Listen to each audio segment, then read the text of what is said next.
Welcome back to the best division in football with your boys Awthentik and The Beard, the best television show not on TV. Now, we got some breaking news, but before we get into that, let's talk about tonight's lineup. We got a bunch of games on the docket here. We got 5 games we got to go over. The Commanders are going to the Indianapolis Colts to take on them Colts one time. The Giants are headed to Seattle to take on the Seahawks. Steelers are just going to be traveling just a couple miles away to take on the Philadelphia Eagles. And the Chicago Bears, coming off a big win, are going to be taking on those Cowboys. And you can't forget about tonight on Amazon Prime. The Ravens are going to be headed to Tampa Bay to take on Tom Brady and those Buccaneers. But let me bring in the best co-host in the country one time so we could get right to business and talk about this massive trade that the New York Giants just did. Beard, how you doing, brother? How's everything going on a Thursday evening one time? I have some good news. Breaking good news. Let me know. Breaking good news. The case settled that I was summoned to be for jury duty, so I don't have to go to jury duty tomorrow. So. That's a great look. I told you. Allegedly, I've skipped out on jury duty myself. I put the khakis back on the hanger and repercussions from it. So thank God you ain't got to show up for jury duty because that is not the vibe, man. Shout out to everybody that's in the building that showed up early. I saw some comments bright and early as soon as we posted this episode and whatnot, man. But let's get right to it, man. Let's talk about this Kadarius Toney news one time. Wide receiver Kadarius Toney traded to the Kansas City Chiefs for a 3rd round and a 6th round draft pick. I'm going to start with you, man. What's your thoughts on this trade from the New York Giants? Well, I mean, from the Giants side, it's a little puzzling because, you know, you really need wide receivers right now. And obviously he's not like fully injured, because if he was fully injured, the Kansas City Chiefs wouldn't have traded for him. Yeah, so, and Kadarius Toney came out today on his Twitter, I saw the and tweet. you know he said he wasn't hurt. He said at least at this moment in time he wasn't hurt, man. You know, so it's looking a little sketchy, man. I saw people on Twitter really talking about this pretty much all day long. Some positive stuff for Kadarius Toney. I saw a lot of negative stuff about Kadarius Toney, man. And I don't want to be judgmental, right? But I was talking to Patrick about this too, and Patrick was saying, you know, you should allow a sleeping dog to lie. You know, an old school quote, which is, you know, the man is down right now. He's been hurt, has not played. I don't think today's the day to pour it on Kadarius Toney. It's the same kind of thing I said about LeBron James when LeBron James had lost the championship. You know, that's the day you choose to rag on LeBron James. I don't think today's the right day to be ragging on Kadarius Toney. I do wish him the best. I do think that Joe Shane and the New York Giants got great value back for him. You know, I am upset that we have another 1st-round pick now that's going to be nothing for the New York Giants. Kind of reminds me of the DeAndre Baker situation where, you know, you draft a guy in the top 20 and he ends up doing pretty much no work for the New York Giants. Kadarius Toney, 41 receptions for 420 yards in 12 games so far in his career. We know about the one big game against the Dallas Cowboys when Mike Glennon was in at quarterback for most of that game, where Kadarius Toney broke the rookie New York Giants record for receiving yards for a New York Giant. That's going to be an interesting record moving forward, man. It's crazy. You know? It's crazy because, I mean, you saw the potential. I mean, he broke the record for the most receiving yards for a rookie wide receiver for the New York Giants, and then that's it. And you know, for me, it's a weird situation because it's not like in my opinion, it's not like he's a bust, okay? Because you just don't know. You can't call somebody a bust at this point because he just hasn't really played enough. You know, there was injuries there. Me personally, like, I don't know the situation. I'm not in the locker room. Nobody's in the locker room. You know, for people to go out there and say, oh, well, you know, he's a distraction or he doesn't want to play football or he's got. I'll give you a couple of those too. He never wanted to be a New York Giant is what I saw a lot going around. Yeah, I mean, all that stuff is hypothetical and none of us will really know. And it's just like, in my mind, you know me, I'm the type of guy where it's like, if I'm a Giants fan, I'm worried about Seattle. I'm worried about the players that are playing. If Kadarius Toney is not on the team anymore, I wish him the best of luck. But there's no point in harping on it and making a big deal about it. I mean, the biggest point that you made is obviously, you know, it was a 1st-round draft pick, and you're only getting a 3rd and a 6th round. I don't know what the condition is on the conditional 3rd round. I don't know if that can turn into a second. Conditional pick. It's not. Well, it's not a conditional. It's not. It's a what are those picks called? Supplemental? Compensatory. Compensatory. Pick. Okay. Yeah. Okay. Yeah. So I mean, the return is good, and then on the Chiefs side, to me it was just a very interesting trade for the Chiefs. You know, you just drafted Sky Moore. You know, you got Juju, you got MVS, you got McCole Hardman.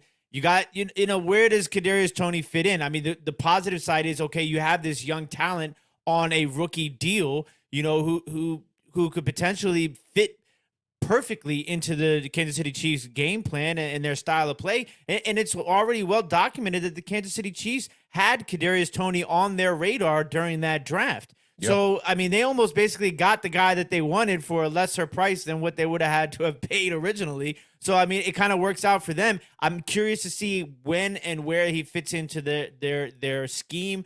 I think he can be that Tyreek Hill. I mean, I'm not saying the productivity will be that high, but you know, the wide receiver room has always been pretty crowded over there in Kansas City. So I do think they'll find a spot for him. It's really just about if Kadarius Toney can stay healthy.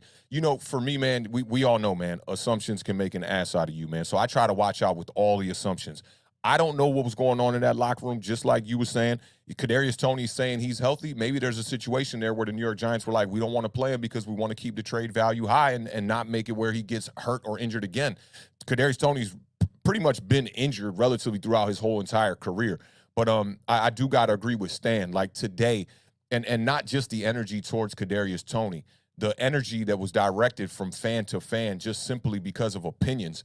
You know, like I said on last episode, I haven't been too invested in what's been going on with the whole Kanye West thing, but I did read the statement that came out from Antonio Brown just yesterday, and a lot of people were questioning if Antonio Brown even wrote that statement himself, but I think that's neither here nor there. He made some really good points in that, man, that we live in a society where people are being attacked and, you know, just dragged for opinions. You know, and I think people look to do that now. I don't know if you've been following what's been going on Giants Twitter, but it's like, I think people are taking receipts to a whole new level. It's like, okay, I want you to be wrong on an opinion that you had, but now you can't throw stones if you live in a glass house. And I saw a lot of different instances going around on Twitter where people were trying to pull receipts, but at the same time, it's very hypocritical the way that they've spoken on other players and people pulling their cards. And now you're just getting this back and forth from the fan base, which, you know, I think it's all good to, you know, Bobby told me this when I first had a disagreement with him one day. He said, I'll never, you know, not get down with you because of opinions on football. And I think people got to remember that. I think it's very important to remember that, yeah, if you think that Kadarius Toney's a bust, or you think Kadarius Toney was a great player, or you think Kadarius Toney didn't do anything for the Giants, whatever opinions you might have out there, I think at the end of the day, we got to be able to respect people's opinions. I've seen people even come here to our channel and leave comments on our stuff saying, oh, Awthentik, you cannot say this, that, and the third. And I have to reiterate to them, like, yo, I can say whatever I want on my platform. This is why we created the platform, is so we could express our opinions. And we would hope to do that without being attacked for our opinions. So today, I'll reiterate, I got to agree with what Stan is saying out there. Like, it was disgusting today. Today was the first day where I looked at the Giants fan base, at least on a Twitter kind of perspective, and I felt ashamed for the whole fan base. Like, if I was outside looking in, I was just like, man, it's some disgusting humans out here that live within our fan base. And I think we know that.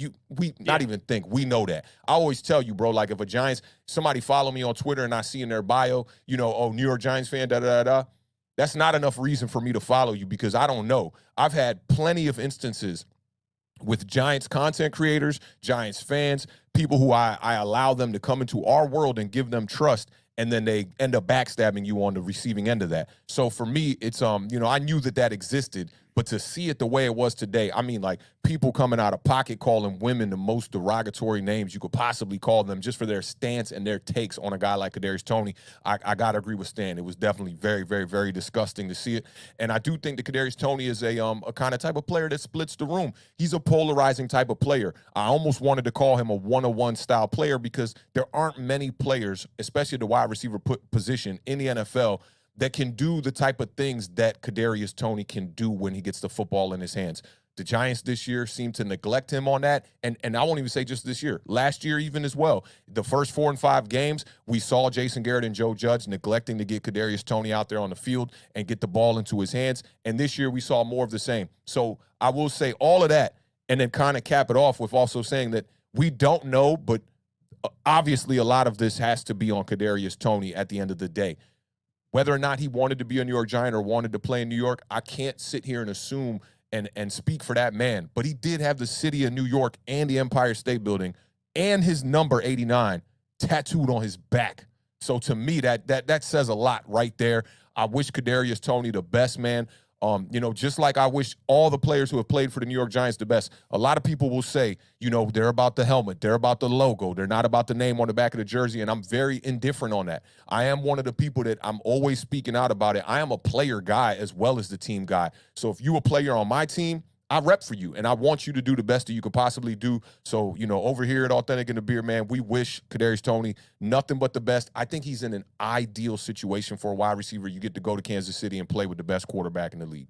Yeah, I mean, there's what else can you really ask for? It's just, listen, sometimes things just don't work out. Like people may not see eye to eye. It's just, that's part of life. And sometimes people have to understand that this is a business. Okay. So the Giants made a business decision. Not always the business decisions have to deal with personal decisions, Right. So it's not like, maybe they just didn't see the fit for him in this system with this coaching staff, with this, front office. That's okay. All right. Like it is what it is. You know what I'm saying? So it's like, you move on, you move forward, and hopefully, everybody wins in the situation. I mean, it's unfortunate that it had to go down the way that it did, because there's obviously some little things that we just don't know between the whole situation. That's going to probably won't come out, maybe come out at some point in time.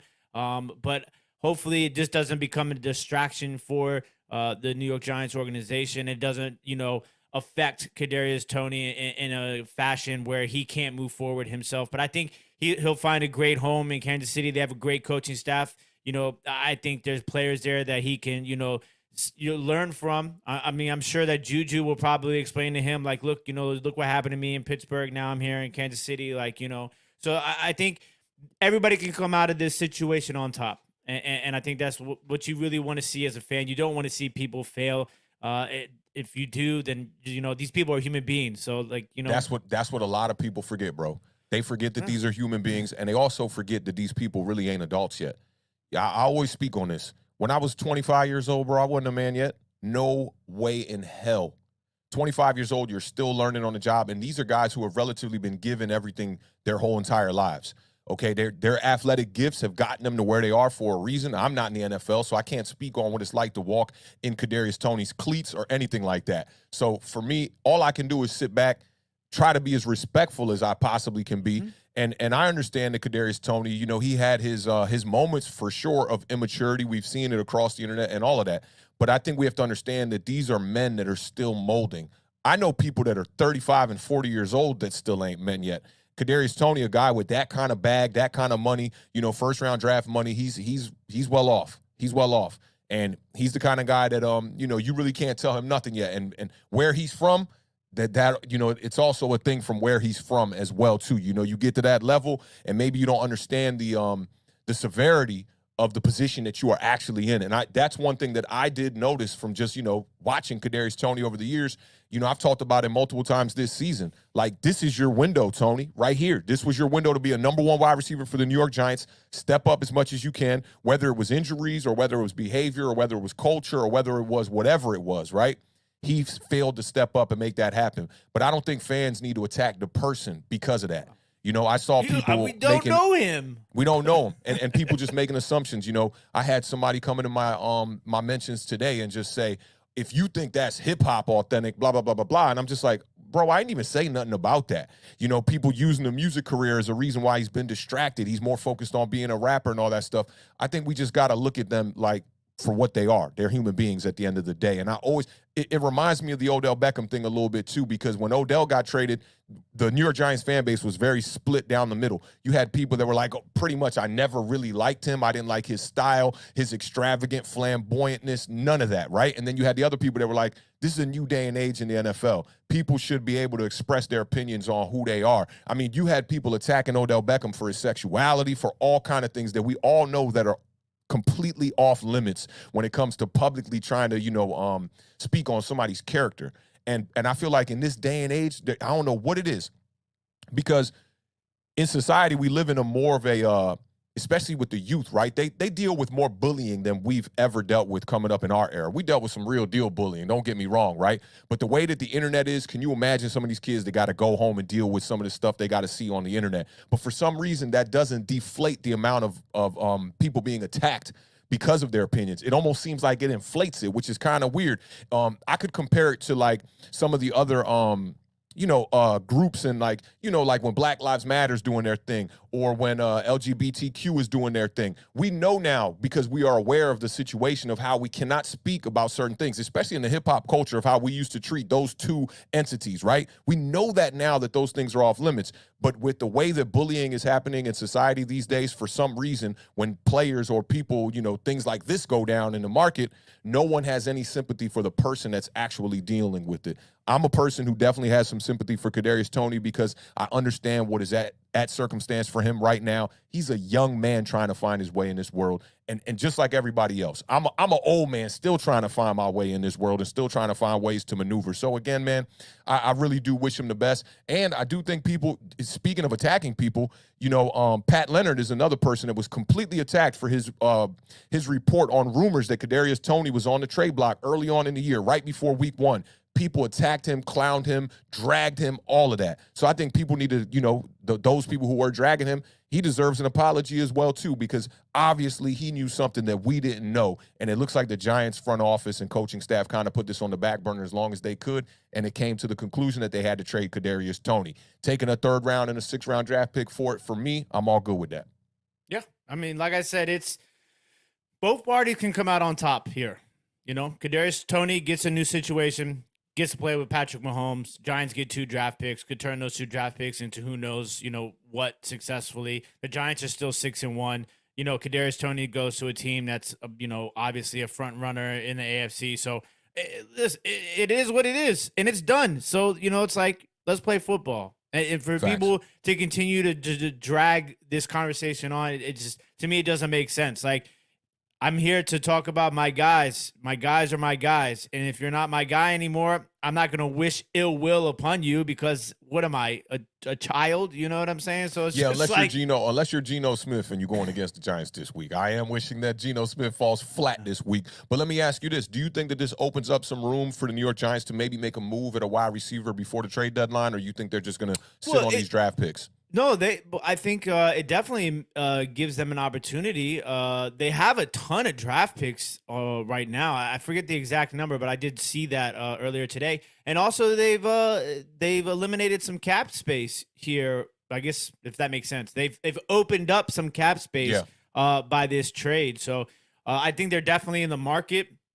It'll be interesting to see. I was going to comment about this earlier, and I saw Ref the District say something on Twitter. This has been the most active, and we're still like a week or so away from the deadline. Like, this has been the most trades I can remember in recent history in the NFL in the middle of a season. And not even just trades, high-profile, significant moves in the middle of the season so far. So, I think it makes it the football exciting. You don't really see this in football. You see it in baseball, you see it in basketball, but not as much in football. So to me, this is it's a new level. It just brings the whole this is a business to the forefront. And I mean, we're dealing with those type of rumors here in Washington too. People are making trade scenarios all day long, every day right now for some of our best players. So it'll be interesting to see how things evolve here. But I think the New York Giants realistically have to be in the market for a wide receiver right now. Yeah, I think that a guy like Jerry Jeudy is one that everybody's been talking about on different shows and on on Twitter and whatnot, and in the media and whatnot. I like Jerry Jeudy. A lot of people have been ragging on him, talking about his drop rate. I think, man, CBS put out this very misleading stat, and the homie Rich had retweeted it. And I took a couple of notes on it, and they were saying that so he had a 52% catch rate, right? And they said that since 2020, of all first-round drafted wide receivers, it's the worst of all drafted wide receivers. But, man, the first-round wide receivers that have been drafted in the past 3 years have all been some great names. Absolute monsters. And absolute monsters. And there's only 16 of them. So, to me, it was just a very misleading stat, to say that, because, okay, Jerry Jeudy's at the bottom of that, that list of 16 players. But to me, it's not that bad. I think Jerry Jeudy, he did deal with the injury last year. He's had quarterbacks being shuffled in and out. No real good there. Quarterbacks either, because Russell Wilson's not having the greatest year here, and they didn't really build any chemistry.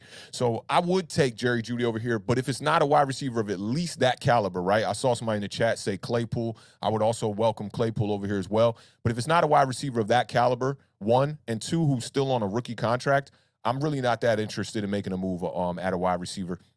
It's going to be difficult, though, because for me, you know, last show I was all geeked up. I'm talking Super Bowl run and all this stuff, and I was hoping that we were going to be able to get healthy, and Kadarius Toney was probably going to be that number one threat that we brought back in, and maybe Galladay could be serviceable and add some production to that as well. But now without Kadarius Toney, I mean, you're looking at a wide receiver core that is extremely slim. The Giants, if they're not going to go out there and trade for a wide receiver, they're going to have to go out there and at least sign somebody. Maybe a guy like Alex Bachman comes to mind, but he's not a game breaker that's really going to change the whole landscape of this wide receiver room. Yeah, see, the thing is that's the thing about the deadline. You have, if like, the pressure is there, because once that deadline passes, you're relegated to guys off of the street. And so, like, that's why it's like, you know, you're either a buyer or you're a seller, or you're just standing pat, you know. And I think one thing that this whole situation says to me too is the Giants have a lot of faith in Wan'Dale Robinson. I think Wan'Dale Robinson is going to be a guy that is going to be relied on a lot more than I think most people had anticipated. I would say most people outside of the New York Giants fan base, because people within the base, we know what they were trying to do with Wan'Dale. And if you just look at week one, I talked to you about this a little bit a couple weeks ago. The way that the pre-snap motion was with Wan'Dale Robinson out there for like the first week when he was healthy, it was a totally different night and day type of vibe from when he got hurt. They almost just started to rely on the run those next 3 to 4 games. Now you get Wan'Dale Robinson back in the lineup, and you're starting to see the exact same pre-snap motion type of offense that it looks like Brian Daboll really wanted to implement, and he was forced to kind of, you know, go back to that running game without Robinson. You know, spending second-round draft capital on a guy like Wan'Dale Robinson surprised a lot of people. But when I looked at the tape, I was like, oh, this is going to be a playmaker for the Giants for some years to come. I thought that Kadarius Toney really wasn't in the way of that, because even dating back to the beginning of minicamp, Kadarius Toney was listed as one of the wide receivers on the outside. You know, they didn't really have him in the slot. Richie James has been the second slot wide receiver for the New York Giants all year. And I'll give you a little nugget before we move into these games. Richie James is 6th in the NFL in catch rate right now. He's up there with what's the kid from the Colts? Alec No, Pierce? It's not. No, is it the Colts? It's the dude Zacharias. Oh, for the Falcons. Yeah, Zacharias is number 2 in the NFL. And everyone else is just a bunch of guys who really aren't eligible, you know, with enough receptions on the year. Yeah, but James is still your guys' leading receiver in yards. Yeah, in yards, yep. But last week you saw he took a hit in the targets and in the snaps, man, because he plays the slot. I thought that they were going to move him out to the outside a lot more, and that doesn't seem to be what Brian Daboll is doing. And I'd look for, you know, some other receivers and Saquon Barkley to kind of breach him here in the next couple of weeks. Yeah, and there's some stuff I'm going to say about Saquon when we talk about your Giants too, when it comes to catching the ball. I did want to give a big shout out to No Mets, No Nets, No Jets for the $4.99 super chat. Says Tana versus Toney. Who knew? I understand why the Giants did it. Still can't shake this feeling.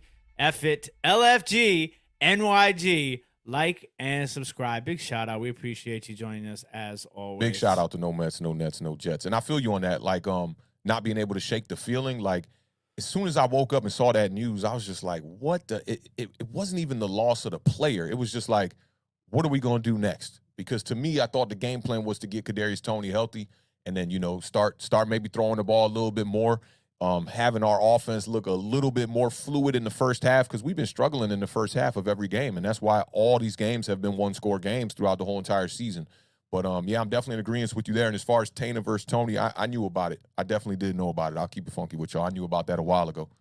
Yeah, it's I mean, listen, it is what it is. I think you have the right you know, attitude about it. You know, like it's gonna hit you because you get invested in these young guys. When you see a guy get drafted to your team, and then that's like your guy. Like, you want to be able to grow with him. You know what I'm saying? Like, you know, when Awthentik and I started this thing, there was a point where we got to Haskins and Daniel Jones, and we're looking at each other like, and Darius Slayton and Terry McLaurin, and we're like, this is our future. This is the next 15, 20 years. McLaurin and Haskins, Daniel Jones and Darius Slayton. And so you get emotionally invested early on to these draft picks. So it's understandable to have some emotion to see a guy like that not really necessarily get an opportunity and be shipped out that you've invested some emotions into.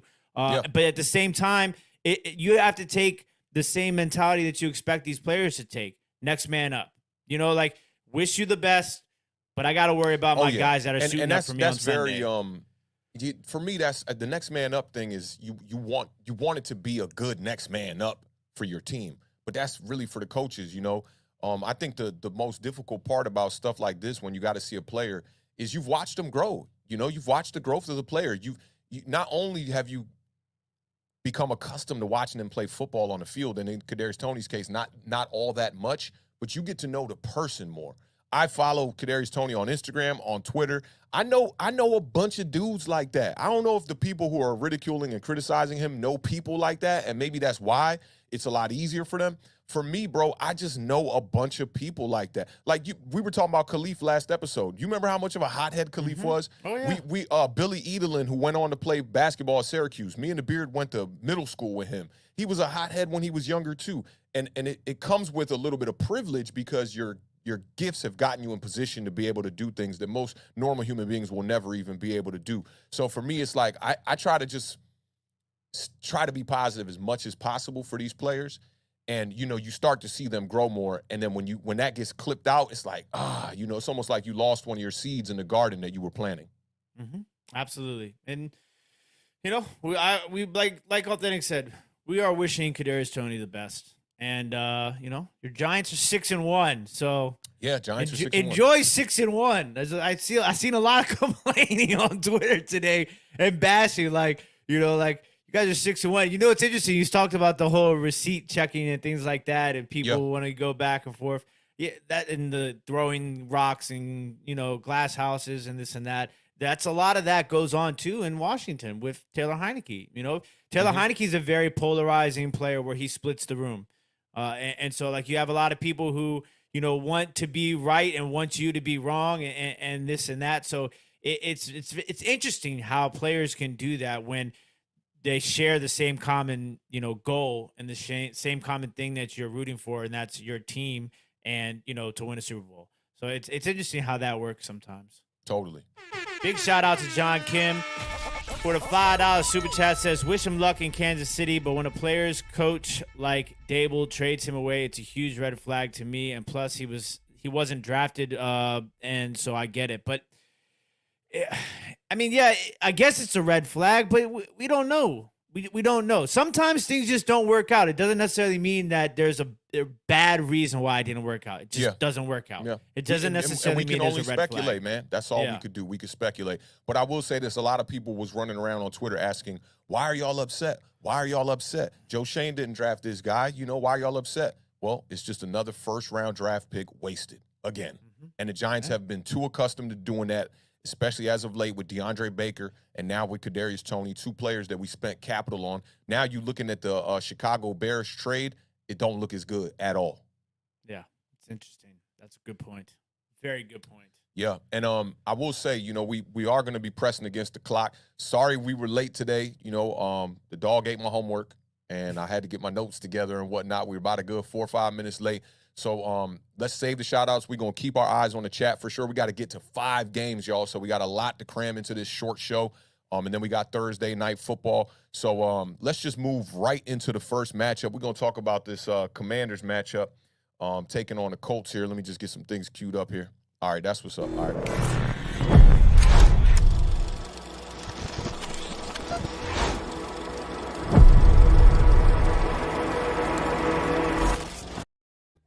All right, man, the 3-4 new and improved Commanders sitting at 3-4 are going to be headed to Indianapolis to take on the 3-3 Colts one time. This game is at Sunday at 4:25 on Fox. The betting line opened up at the Colts by 3. I thought that was a little bit surprising with the Commanders coming off a couple of W's here. Last week, the Commanders beat the Packers 23-21, and the Colts lost to the Titans 19-10, which then prompted them to bench Matt Ryan, not for this next game, not for 2 games, but for the rest of the season. Talk about a business decision. Sam Ehlinger will get the start for the Colts at quarterback. Super Bowl 52 MVP Nick Foles will serve as Ehlinger's backup for tonight. Washington has rebounded from a 4-game skid by winning 2 straight. The Beard, let me know what you're thinking about this matchup and give me some nuggets and a little bit of the directions we're going to need for this roadmap. And we're going parlay style rapid fire. So everybody, hold on to your snap bars on your car. Buckle up because it's about ready to be He said the snap bar. I didn't want to say it, but All right, listen. So I would have rather gone against Matt Ryan than Sam Ehlinger, to be 100% with you, just because of Sam Ehlinger does have the ability to make moves outside the pocket. Matt Ryan definitely didn't. He was more susceptible to sacks than Ehlinger is. Ehlinger is kind of similar to Taylor Heineke. Not the best arm strength, but can make the throws a little bit more than Heineke can outside the hashes. He's a little... They say his arm strength and accuracy has improved since he was drafted, which is one of the main reasons why they decided to make the move to him. But he's a big dude. He can definitely, get you a couple extra yards. He had some exciting moments at the University of Texas. He had a good career, not a great career, but definitely somebody that you have no tape on now. So this is a completely different game plan, and we know how that can end up in the NFL. Now, Colts defense, they have a lot of names on that defense. Now, obviously, we're not 100% sure if Kwity Paye and Shaq, the artist formerly known as Darius Leonard, will be playing or not. But those are just 2 guys. They got Stephon Gilmore back there. I think a lot of people have forgotten about Stephon Gilmore. At one point in time, within the last couple of years, one of the best in the secondary in the National Football League. Let's not forget about Yannick Ngakoue. And then you got DeForest Buckner, Kenny Moore. They are loaded with talent on there. Yeah, Ngakoue and Buckner have to combine 6.5 sacks on the season. Another thing is that you don't want to forget about is the Colts rushing offense. You're talking about a guy who was in the conversation for MVP last year. Yeah, he's missed a couple of weeks with an injury, but they are 30th in the National Football League in running the ball. But do not let that number fool you. They still have Jonathan Taylor, and they're probably going to rely on Jonathan Taylor a lot more so now that they've made the move to Ehlinger. So make sure you do not, let Jonathan Taylor just slip away from your mind, because he's still one of the best running backs in the National Football League. Washington's run defense, though, has been pretty good, especially as of late. On the season, Washington has only allowed 3 rushing touchdowns total. So, that's something that you can kind of hang your hat on there for sure. Obviously, Washington's trying to get their first 3-game winning streak in 4 years. That's wild. It's been 4 years since Washington's won 3 in a row. So this is a big game. But now, wait a minute. Is this 3 in a row on the road? I feel like last year, didn't y'all win like 4 straight, lose 4 straight, win 4 straight? I feel like y'all had a winning streak last year. I thought we did go on a 4. Did we go on a 4-game winning streak, or was it 3 and then a loss and then another one? I think so. I think it was 4 straight, twice so maybe in the season. Maybe it might be on the road. Maybe it's 3 road games, but nonetheless, it's something that hasn't happened in a long time. I just want to win. We can get to 500. Like I said, the Washington Commanders have sent over the tracks to Awthentik at All or Nothing Studios, because we're in the mix. So that's definitely there. But listen, the roadmap is very, very simple. I'm going to go right into this roadmap, okay? We talked about this on Tuesday. Antonio Gibson touched the ball. 11 of his 13 touches came on drives in which Washington scored last week. Okay, and the other 2 touches came on a drive where it was a missed field goal. So the game plan has to involve Antonio Gibson. Antonio Gibson, the offense runs through Antonio Gibson. I don't care what anybody else wants to tell you. The Beard is telling you right now. Okay? So am I supposed to put him in my fantasy lineup? You are. Well, I don't know. I'm not saying Scott Turner watches the Beard, Awthentik and the Beard. But I'm telling you right now, the Beard is saying this. Write it down. The offense runs through Antonio Gibson. Therefore, the first stop on the roadmap to victory is going to include Antonio Gibson must get on the low 15 touches. I want Antonio Gibson to have 15 to 20 touches. I don't care how he gets them. And I'm not talking about kick returns. I'm talking about runs and receptions. So 15 to 20 15 touches. 15 total for him. And if it was up to you, how many would be runs? Well, if it was up to me, he'd have 20 touches, 10 catches, and 10 passes. I mean, 10 catches and 10 runs. Yeah, 10 catches. I like that. You didn't say 10 targets, 10 catches. No, 10 catches. I like that. Okay. I want Antonio Gibson to show what he is capable of. And you saw it. 59 yards last week, that was his season high on the ground. Yeah. I mean, but kind of interesting. He did start the first 3 games. Yeah, and how many times did they run the ball those first 3 games? 14 rushes for the first 2 games. He hasn't breached 15 all year. Yeah, I mean, this is the first time they ran the ball more than 30 times in the game. Yep. So, they ran it, 38, I believe, last game. That's the next stop on the roadmap. RTDB. Okay? Facts. RTDB. I want 30 to 40 rushes. All right. 30 to 40 rushes for the Washington Commanders. You know what I noticed? Every time I use that sound effects, you freeze up. Because it sounds like you're doing this.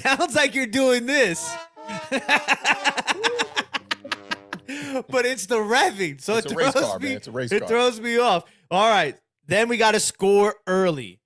Taylor Heineke is not the quarterback you want to have. Shout out Lax0fo for the $4.99 super chat. Says, what's going on, fellas? Best of luck to Tony. Hope he does well in Kansas City. There you go. Max, man. Smart man.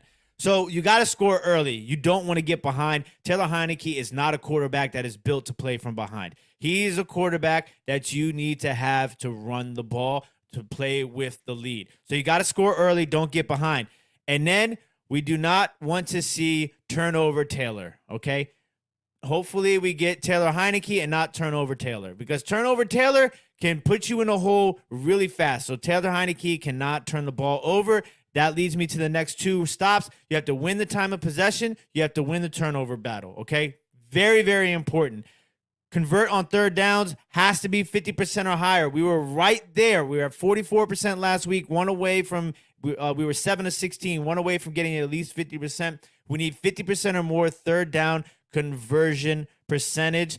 And the Colts are 8th best in the National Football League against on third down defense. So definitely have a test this week. And we have to play defense. Okay, we're getting to the quarterback, but we're not necessarily getting the forced turnovers. We need to force at least 2 turnovers. You're going against a backup quarterback. I want at least 3 sacks and at least 2 turnovers. That is the roadmap for victory for the Washington Commanders. I am going to take the Commanders to win this game by a final score of 21-13.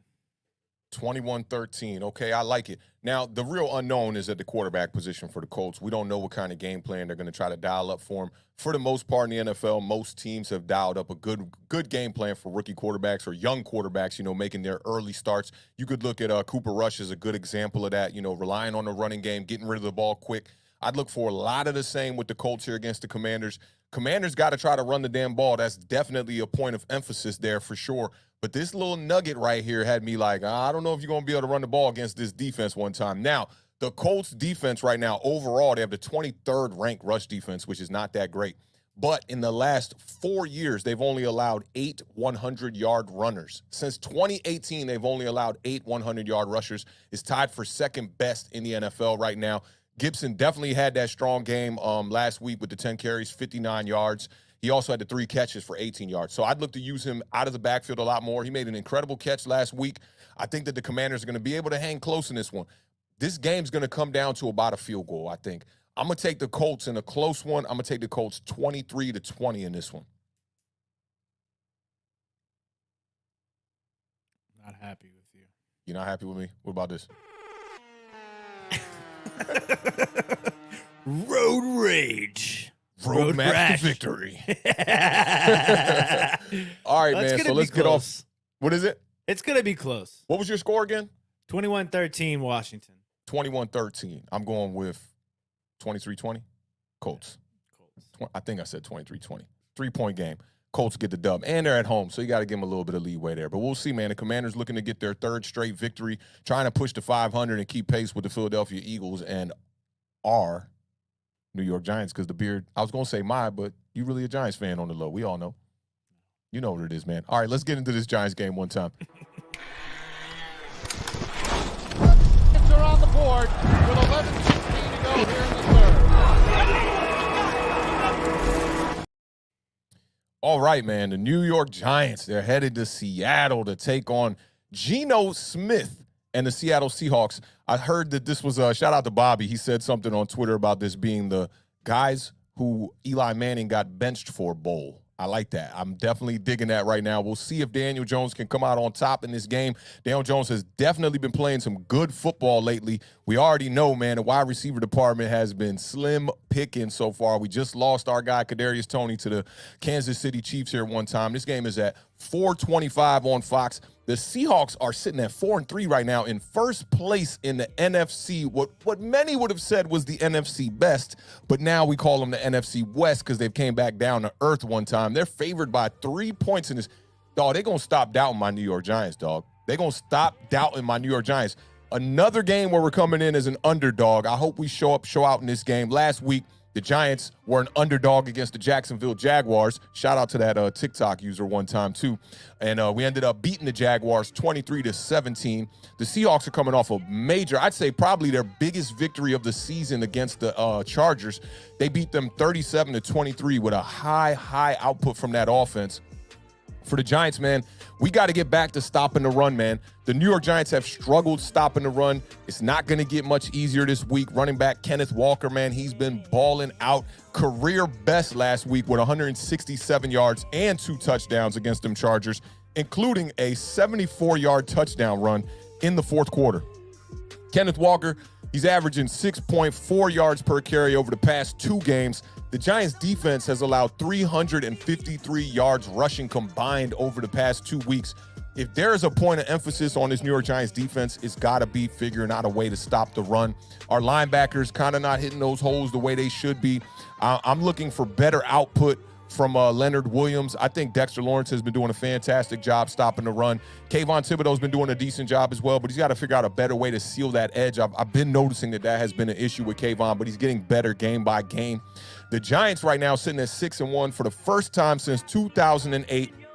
They have not won 5 straight games since 2016. Every game has been decided by 8 points or less.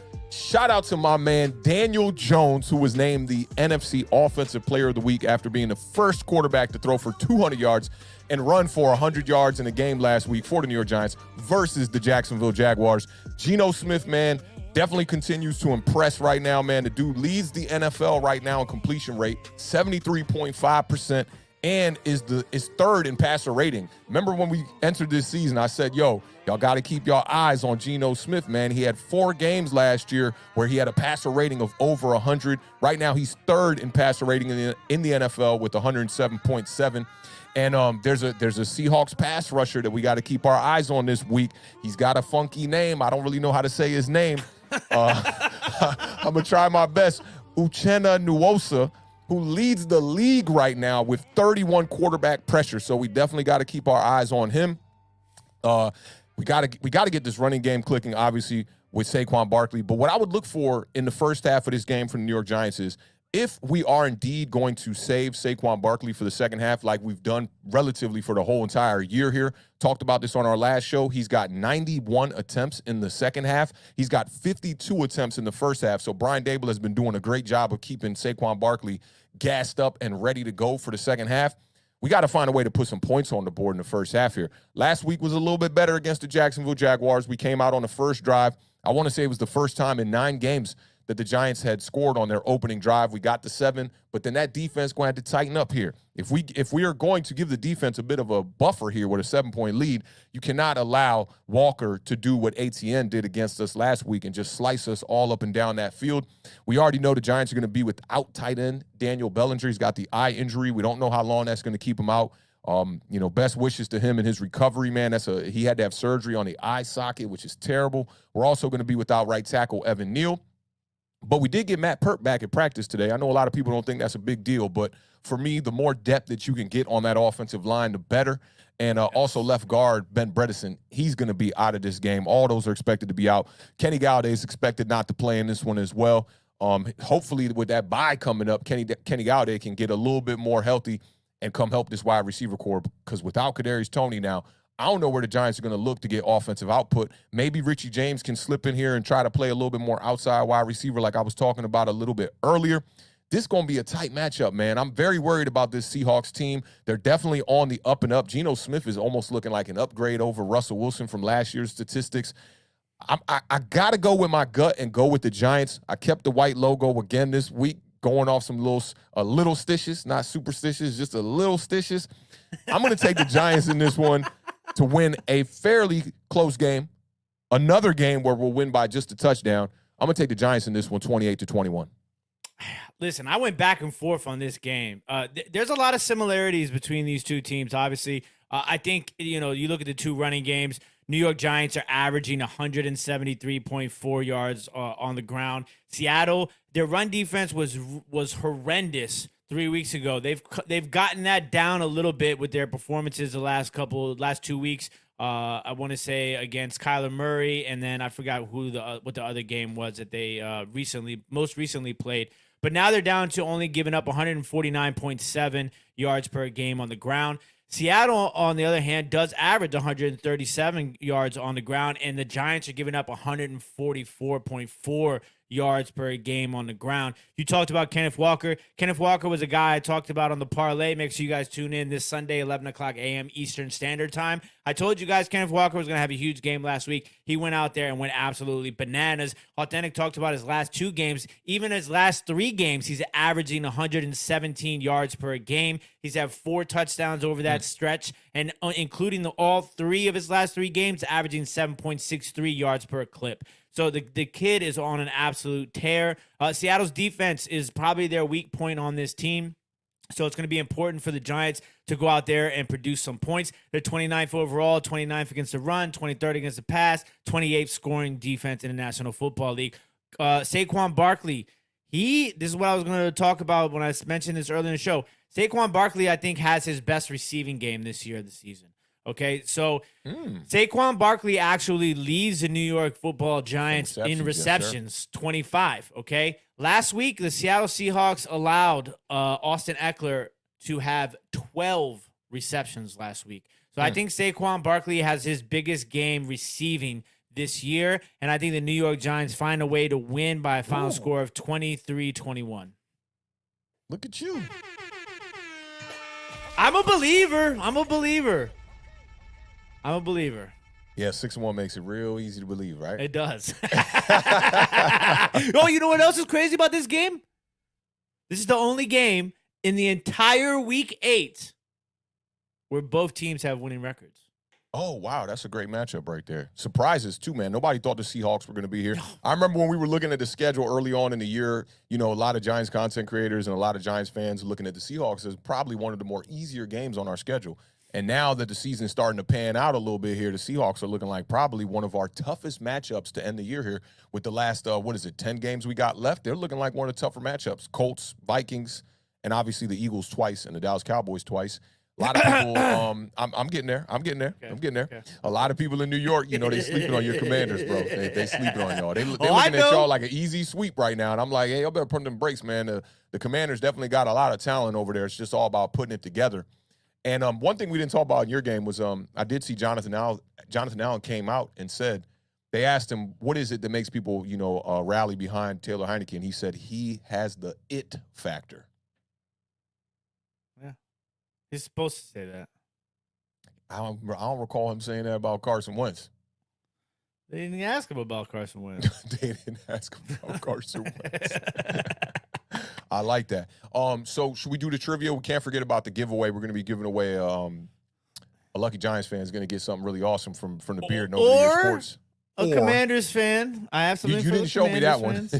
What's the Commanders fan? We're waiting for a Commanders fan to take home this Logan Thomas autographed rookie card. Truth. And for the New York Giants, we have a sealed 2004. So this thing has been sealed for 18 years. Ooh, it's a New York Giants H2 die-cast car with the Eli, H2 though, with the Hummer. Yep, with the Eli Manning card still in it. You want to know what's really interesting? Listen to the names that they have. These are the available teams in this series. It was the Eli Manning for New York Giants, Larry Fitzgerald for the Arizona Cardinals, Okay. Can you guess who the Dallas Cowboys player is? From 20, what was it from? 2004. 2004. Ooh, Dallas Cowboys 2004. Quincy Carter. No, you were in that realm. Drew Henson. Drew Henson. Whoa. Yeah, he Ben was an experiment that didn't go right. Remember Ben that. Roethlisberger, Phillip Rivers, and for the Cleveland Browns, Kellen Winslow Jr. So, yeah, so let's go ahead and jump Kellen into Winslow Jr. was supposed to be a guy, man. Yeah. Damn, he was supposed to be a guy. He was Didn't tripping. quite work out for him. It really didn't work out for that guy. He was out there trying to play grab ass with some old ladies and whatnot. Yo, he was bugging. He was bugging, man. All right, so we want to go to the trivia section right now? Yep, let's go ahead and rock right into trivia. Don't forget, ladies and gentlemen, when you answer the trivia, it is who we see first on our end. It might look a little different than what you see on your end, but in order for us to keep it fair and even, we have to do it based upon what we see first on our end. I like that. Sound department, we're going to need you to cue up those jazz flutes because it is trivia time. Get your Google fingers ready, your thinking caps on. This is kind of a New York Giants question again, but it does relate to the rest of the NFL. We were doing this last minute. I hope I didn't butcher anything. Graphics department apologizes if anything goes wrong here in this next second. Okay. All right. Let me make sure we got it all. Okay, I got to actually put one more thing up here one time. So, today's trivia question is going to be, and actually, I'm going to stall you a little bit longer. This is going to be our gifts today for our trivia giveaway. Got to give you a voice like this. Sponsored by Over the Years Sports. You can find Over the Years Sports on YouTube and on Instagram. All right, y'all. Y'all ready? Let me check in the chat real quick, make sure everybody's ready. Ben Dawson just pulled up. What's going on, fam? I hope you're ready for this trivia section. This one I think you might be able to get. All right, here we go, y'all. In 2018, Saquon Barkley became just the third rookie to post more than 2,000 scrimmage or 2,000 yards from scrimmage. Name the other two that did it before him. Keep my eyes on the chat. The Beard, we already got the answers in our private chat one time. Shout out to Gregory in the building one time. What's going on, fam? Hope all is well. I get like Pink Panther vibe. Oh, yeah, definitely has some swanky kind of Austin Powers, maybe. Yeah. There's some interesting. Lax, I see you, Lax. I actually just got to meet Brian Mitchell just a couple months back. I shot a sizzle reel for this company called City Swing here in D.C. And my man Brian Mitchell was actually up there, man. Politics with him, man. So he was a really good dude, too, man. He was like, you do a podcast? I'll come on y'all podcast. So we're going to try to get Brian Mitchell up here one day. I see a winner. Yeah, hit me in the private chat. I think I see a winner as well.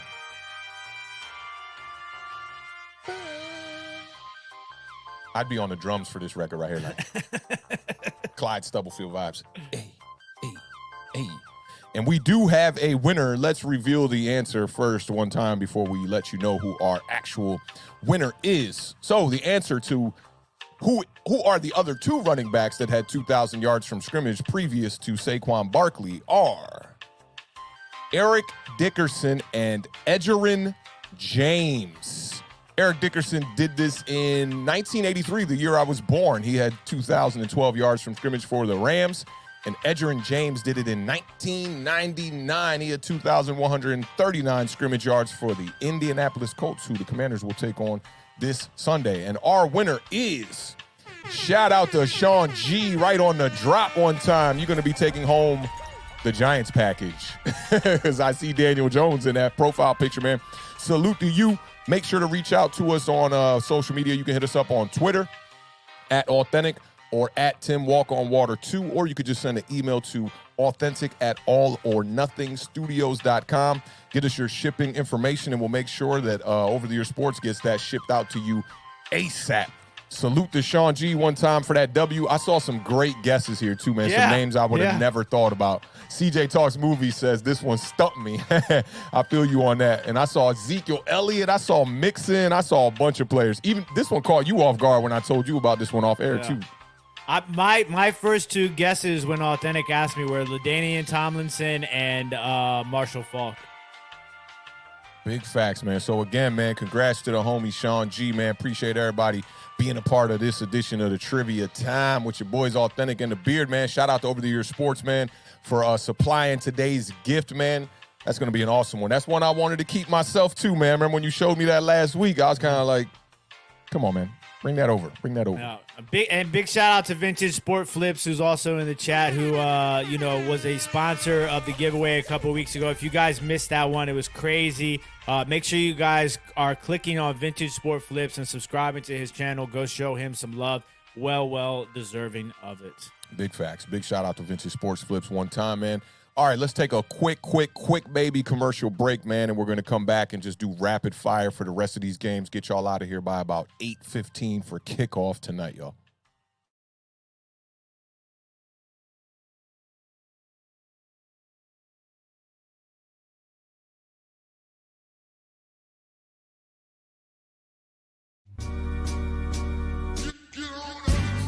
Your wide receiver on IR? Aw, shucks. Your running back keep fumbling every week? Man, damn it all. Well, come chop it up with your boys.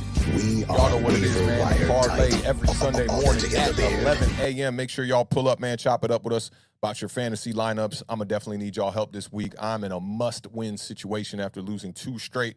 And I had Stephon Diggs and my man Josh Allen on the bench last week. That did not work out well with Marcus Mariota at quarterback and Drake London with a combined 14 points from the both of them. That was not the vibes one time.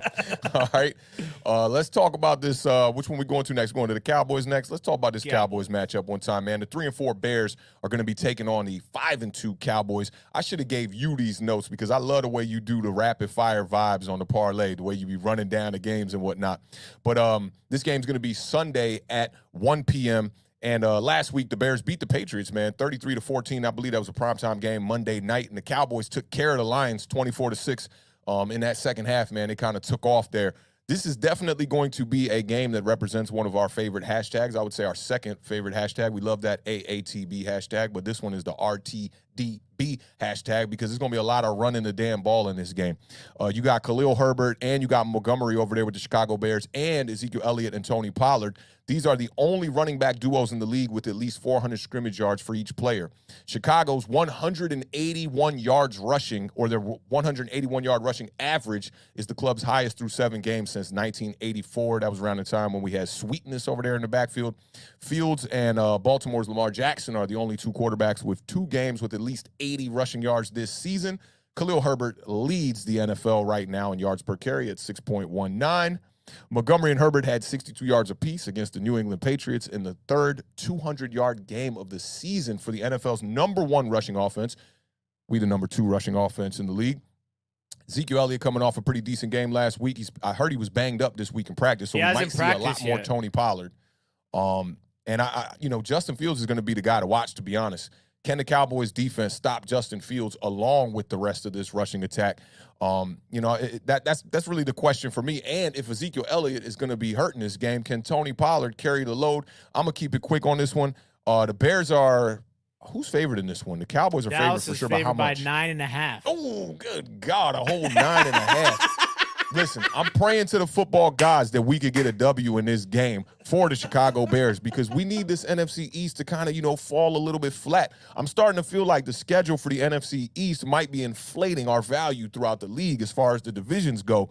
Maybe the Bears coming off a great victory and Justin Fields coming off 2 of his best games of the year. Maybe they can be riding confidence high, come out of here with a victory, but I'm not going to pick them to win this game because I'm not that foolish. I'm going to take the Cowboys and Dak Prescott back in his second game to win this game. I say the Cowboys win this one. Let me go with 24. I'm going to go 27-17 Cowboys. Interesting. Listen, you talked about Justin Fields, okay? You saw what Jalen Hurts and that Eagles team did with the RPO and how, they kept Micah Parsons, I don't know what to do. Where am I going to go? Sort of situation, which is what you got to do when you have a freakishly, amazingly talented individual like Micah Parsons. So for me, it is, it's going to come down to the Chicago Bears coaching staff, which has been pretty horrible so far this season. They called a really good game, though, against the New England Patriots. So can they utilize that RPO to keep that Dallas defense on its heels? That's going to be the most important thing for me. Obviously, Zeke's injury, we're going to monitor that. Chicago's pass defense, number 2 in the National Football League. So very interesting. This is a don't think about just Dak's going to come in here and Dak attack might not be back. I think Dak attack is going to be back, man. Listen, I got a little nugget about Dak Prescott I got to throw out there for you. Throw it. Since 2020, Dak Prescott has averaged 280 yards passing per game in 13 home games. He's got 33 touchdowns and 5 interceptions, bro. 29 passing touchdowns, 4 rushing touchdowns. He threw for 334 yards in his previous meeting with the Bears. Now, they do have the 3rd-ranked pass defense this season, which is really good. But at the same time, it's Dak Prescott, man, at home. I'm taking Dak Prescott to light it up. He's got the weaponry to do it. Dak Prescott doesn't throw for more than 250 yards and 1 touchdown in this game. Book it. I mean, 250, pretty good, though. You said it like that. It was like 180 yards or something. Well, I wanted to leave room for error, okay? Right. And the biggest thing, though, was outside of the RPO and, the Bears having the number 2 pass defense and the Bears having the number 1 rush offense. I don't know how their numbers are so good in some of these areas, but they are. Though, yeah. I mean, listen, Justin I'm a big Khalil Herbert guy. Khalil Herbert should be number 1. He's in my starting lineup. I think he has a big game this week. Anyways, the Chicago Bears have allowed the most sacks in the National Football League at 27. And I don't even need to tell you who has the most sacks in the National Football League on the defensive side. It is the Dallas Cowboys with 29 sacks. So Dallas has 29 sacks. Chicago's giving up 27 sacks. This game's going to be won or lost in the trenches. I'm going to take the Dallas Cowboys to barely win this game by a final score of 17-13. Now, I just want to throw a little nugget out there about Micah Parsons. I'm a big fan of Micah Parsons, and a lot of the Dallas Cowboys community like to try to call him the next Lawrence Taylor, which I don't think he's quite there yet, but he's definitely making a case with the more games that he plays in.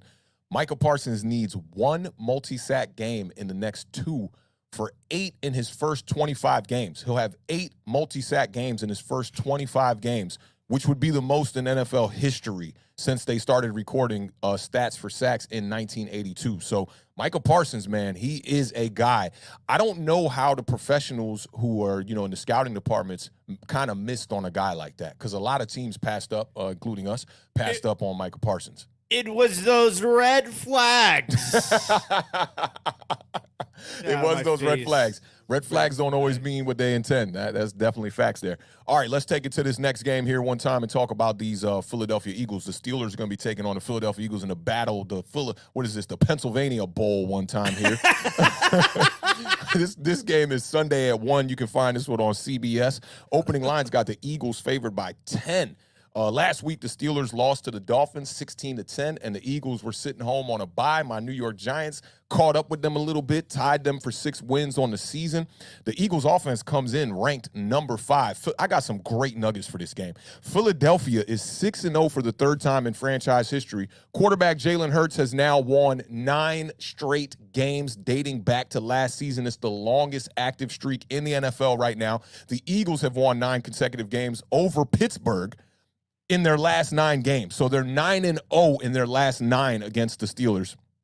So I'm looking for the Eagles to come out here and ball out. Jalen Hurts has passed for just over 1,500 yards, 6 touchdowns, and he's run for 293 yards and 6 touchdowns as well. He's accumulated a 98.4 quarterback rating. He's playing great. We don't got to worry about the quarterback on that side of things, but on the other side with the Steelers, we definitely got to worry about the quarterback position there. I'm feeling for my homie Mike Tomlin, who has never had a losing record and is looking like that's where they're headed this year. Kenny Pickett has thrown 7 interceptions, including 2. I blew my mind today when I was doing the ticker. He looking sloppy. What? He 2 looking touchdowns, sloppy, 7 bro. picks.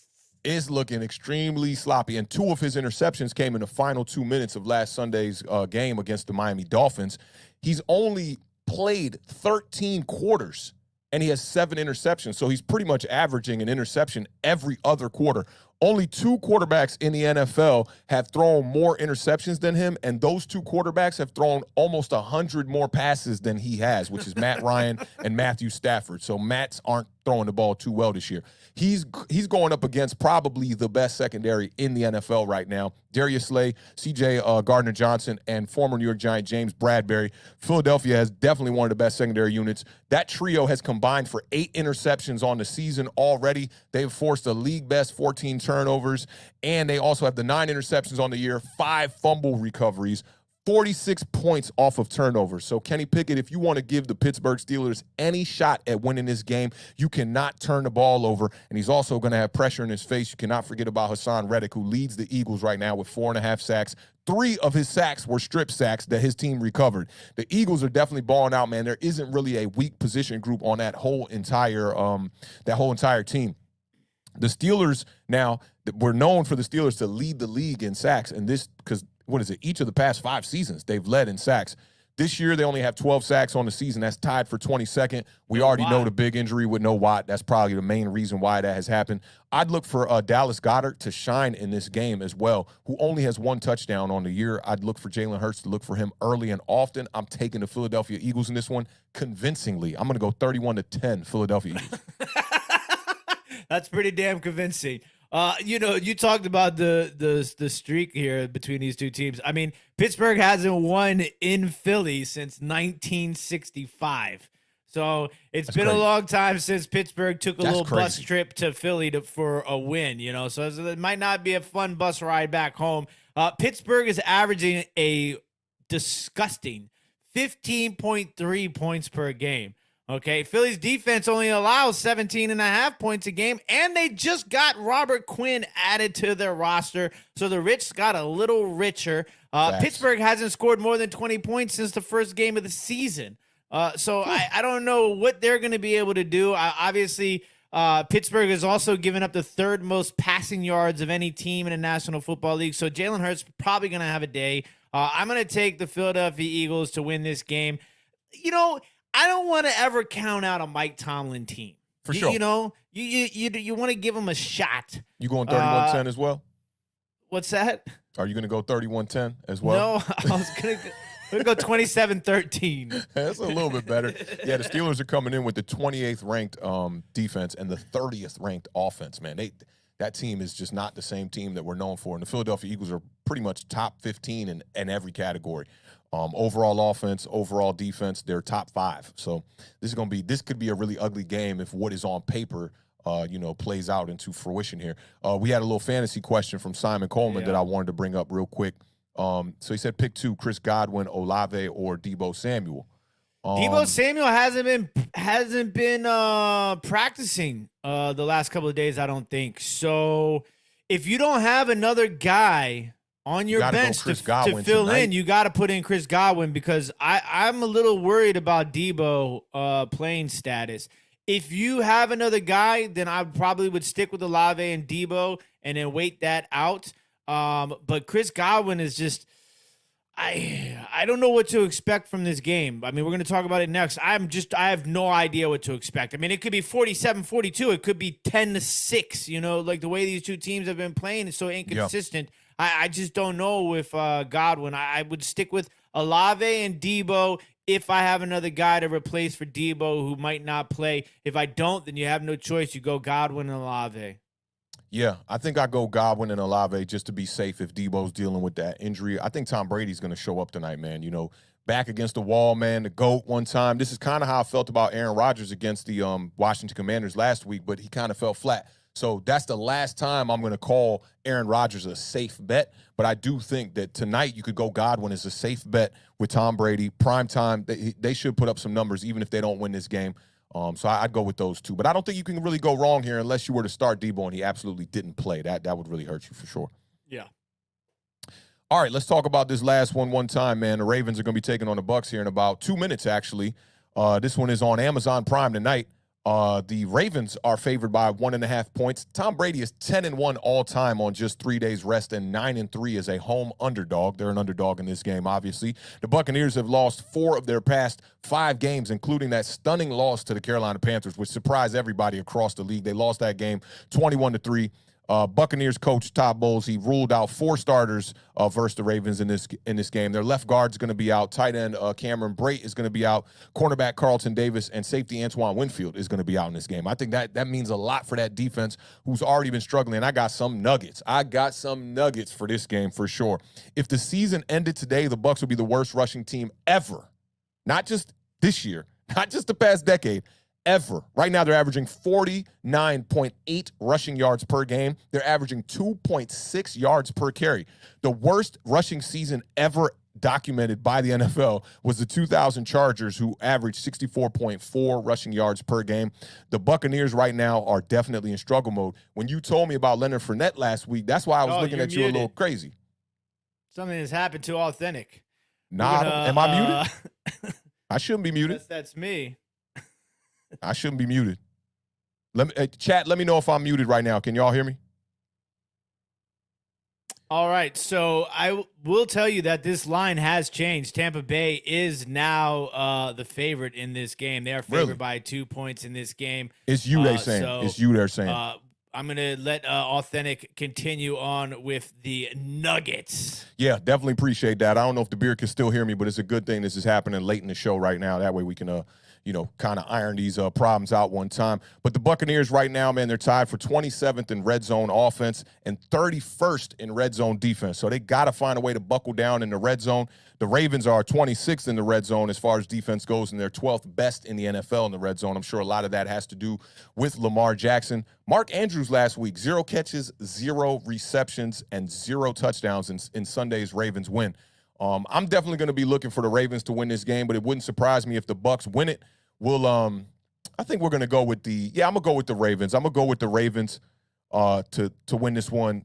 I'll say 24-20 Ravens. Simon Coleman says we're both good. Beard can't hear Awthentic, I think. That's good to know. That's what's up. So Beard's going to try to get his things ironed out here. But, I mean, it's right around 8:15. We won't keep y'all too much longer, man. We definitely appreciate everybody rocking with us for this show, man. The Toney news was crucial in the beginning. Had a great conversation about that. I know a lot of fans had a lot of different things to say about that. But we're going to see what the Giants are going to do moving forward. It's definitely going to be a difficult task to get this wide receiver room looking a lot better for these next couple of games so we can make this run. But make sure y'all enjoy y'all football tonight, man. This Ravens-Bucs. This is a good Thursday night matchup. This one shouldn't be so terrible like some of these previous ones we've seen, a la the Denver Broncos one time. But make sure y'all check us out on Sunday. We're going to be doing the parlay at 11 a.m. talking fantasy football. Might drop a couple of videos this week. I wanted to drop a video today about the whole Kadarius Toney thing. I think I'm going to speak a little bit more on that. So definitely stay tuned for that one, man. But we definitely appreciate everybody rocking with us today, man. This was a cool vibe, cool show. Kind of disappointed that we had to rush on our way out of here, man, and kind of get this thing all wrapped up because of football tonight. But, hey, got to be happy that we got some football tonight on a Thursday night. Couple more days, New York Giants going to go out there and, hopefully we can get a victory against the Seattle Seahawks. So, again, man, y'all know how we end every show here, man. Put them biceps in the chat one time. Y'all know what it is, man. Awthentic and The Beard, left side, strong side, the best television show, not on TV. Keep raising that bar, y'all. Keep living those dreams because the universe flows in Technicolor and surround sound, man. Y'all be good. Enjoy y'all football tonight. We'll catch y'all on Sunday morning at 11 a.m. for the parlay. Peace out, y'all.